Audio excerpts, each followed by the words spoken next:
안녕하십니까, PD입니다. 오늘은 돈 이야기를 조금 하려고 해요. 돈.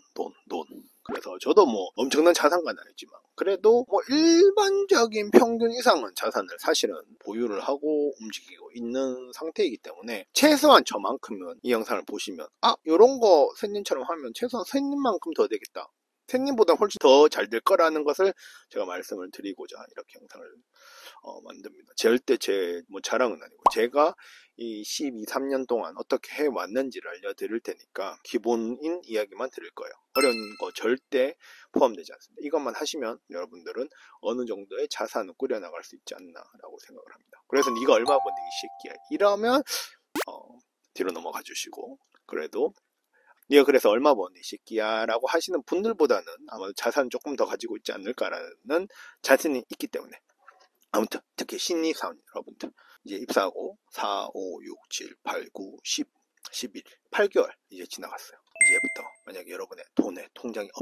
통장에 돈이 없다면 잘 따라오시길 바랍니다. 그러면 따라오세요. 자, 일단은 해야 되는 거 첫 번째, 집값 설정을 새로 하셔야 돼요.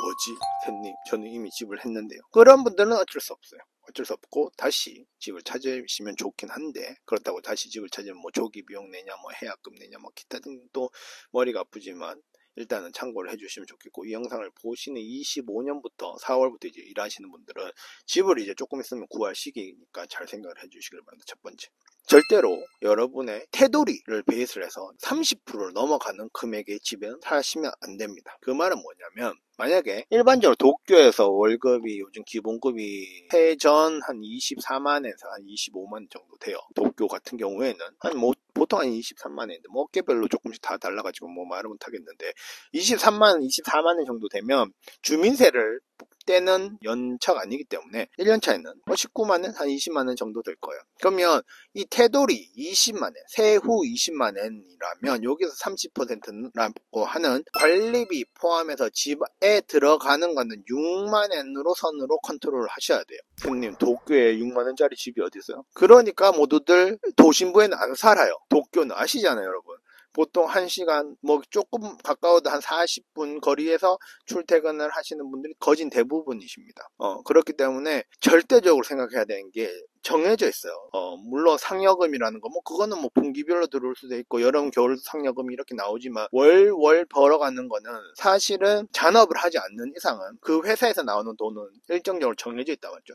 그렇기 때문에 정해진 돈은 그대로라고 하면 내가 버는 돈에서 나가는 고정비로 나가는 게 집이에요. 그렇기 때문에 집값을 초기 설정을 정말 잘 하셔야 된다. 뭐라고요? 세후 금액의 30%까지만 보셔도 정말 괜찮다 라는 거 기억을 해주시길 바랍니다. 조금 과하면 35%까지 보시길 바랍니다.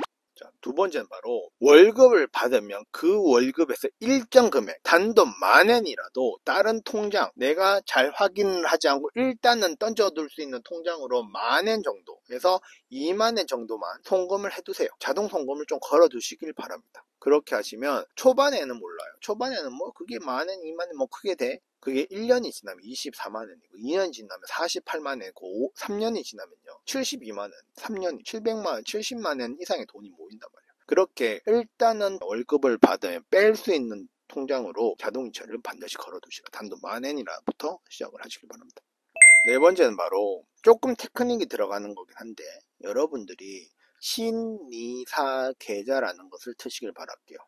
일단 어떤 거냐면 비과세 증권 계좌라고 생각하시면 돼요. 여러분들이 신니사 계좌를 통해서 금융거래, 그러니까 주식을 사고 팔거나 아니면 뭐 신탁이라는 것을 뭐 사고 팔거나 미국 주식을 사고 팔거나 했을 때 발생되는 금액에 대해서는, 이익에 대해서는 세금을 안 물리겠다고 하는 계좌가 있어요. 그게 바로 신니사 계좌라고 하는 겁니다. 샌님, 근데 저는 투자를 한 번도 해본 적이 없어가지고 너무 무서워요. 그 돈 까먹으면 어떻게, 제가 그래도 번 돈인데, 이러시는 분들 되게 많아요. 맞아요. 얼마나 힘들게 벌었어요. 그래도 작게라도 시작을 반드시 하시길 바랍니다. 이게 습관이 중요한 거거든요. 습관이 중요해서. 그러면 선생님 뭐 해야 되는데요? 뭐 여러 가지, 뭐 테슬라 사야 돼요, 아니면 뭐 마이크로소프트 사야 돼요, 구글 사야 돼요, 아니면 옥시덴탈 페트로유를 사야 돼요, 아니면 토요타를 사야 돼요. 토요타 등등 굉장히 많은 주식들이 있는데, 사실 제가 이걸 한다고 그 주식을 사라는 건 아니에요. 절대 아니고, 그냥 저도 그렇고, 그리고 제가 운영하는 그 일본 재테크방이 있어요. 고정 댓글에도 있는데, 그 방에서도 많은 분들이 투자하는 것이 바로 미국에 있는 S&P 500 지수, 그러니까 미국에 있는 500대 기업에 이제 투자를 하는 거예요. 그런 ETF라는 게 있어요.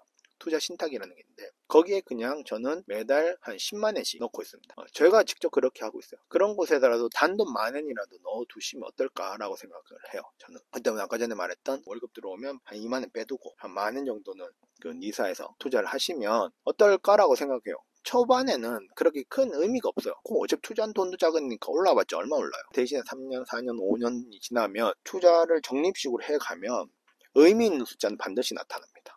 그 다음에 여러분들이 할 것은 후루사토 납세를 하시라는 겁니다. 후루사토 납세는 이쪽에 조금 더 자세한 내용이 있어요. 여러분들이 아무 곳이나 원하는 상품을 일정 금액 한 2,000원 정도의 돈을 내고 그 외 부분에 대해서는 만약에 10,000원짜리인 상품을 구입을 하고 그러면 2,000원은 상품에 대한 가격으로 내고 그 나머지 8,000원에 대해서는 여러분의 내년도 세금에서 깎여서 나와요. 쉽게 말하면. 그렇기 때문에 원래 여러분들이 뭐 10만 원을 매년 세금을 내야 된다. 근데 여러분이 3만 원을 후루사토 납세를 했다 하면 내년도 세금 10만 원이 7만 원으로 줄어드는 효과가 생깁니다. 어떤 말이냐면 미리 내는 거예요. 미리 내는데 세금이 줄어든 것 같네. 절대 절세가 아닙니다. 후루사토 납세를 누가 절세라고 하죠? 절세가 절대 아니에요. 대신에 절세 같은 느낌이 나는 효과를 내요. 그리고 물건까지 받으니까 더 좋다 이거죠. 일석삼조 뭐 이런 거요. 후루사토 납세를 반드시 하시면 들어오는 월급은 내가 매년 받던 거는 테두리가 22만 원이었는데 세금 다 떼고 이번에 보니까 세금이 한 5,000원 깎여서 나오네? 그러면 나한테 5,000원 이득인 거예요. 그런 느낌으로 조금씩 현금 유동성을 조금 더 크게 할 수 있다. 후루사토 납세, 특히 1년차 분들은 좀 몸에 익혀두면 정말 쉬워요. 너무너무 쉬운 거기 때문에 어려움 하나도 없습니다. 반드시 하시길 바랍니다. 그 다음은 여러분에게 말씀드리고 싶은 것은 바로 포인트 생활을 하시라는 거예요. 이게 은근히 커요. 뭐 일본에는 예전 영상에도 만들었지만 라쿠텐 포인트라든지 아니면 뭐 D 포인트라든지 V 포인트라든지 일본에 수많은 포인트들이 정말 많습니다. 그 중에서 하나를 딱 정해가지고 그것만 죽도록 패는 거예요. 라쿠텐 포인트만 죽어라 모으고 라쿠텐 생활권에 살든지 아니면 저처럼 V 포인트와 관련된 곳에서만 이제 쇼핑을 하거나 하면 여러분 이게 은근히 커요. 정말 생각 외로 어마어마하게 큰 거기 때문에 반드시 포인트 생활권은 하시길 바랍니다. 반드시 하시길 바랍니다.